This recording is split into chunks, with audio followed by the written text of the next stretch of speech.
我们的智能技术机器人呢，主要是针对大型焦炉等冶金装备的人工技术难的这样一个问题，我们研发了3个教学的一个沉浸式的场景，形成了数字建模到工艺优化到实验验证的递进式的一个教学链。It just shows the advancement that China has made when it comes to digital education.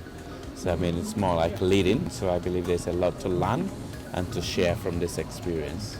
I was impressed by the project that is completed by the different university in China. It seems that all university is very active in the AI system and using the AI and other cybernetic system for the projects. It is very good level, and I hope we can profit this situation for making cooperating between Iranian universities and Chinese universities.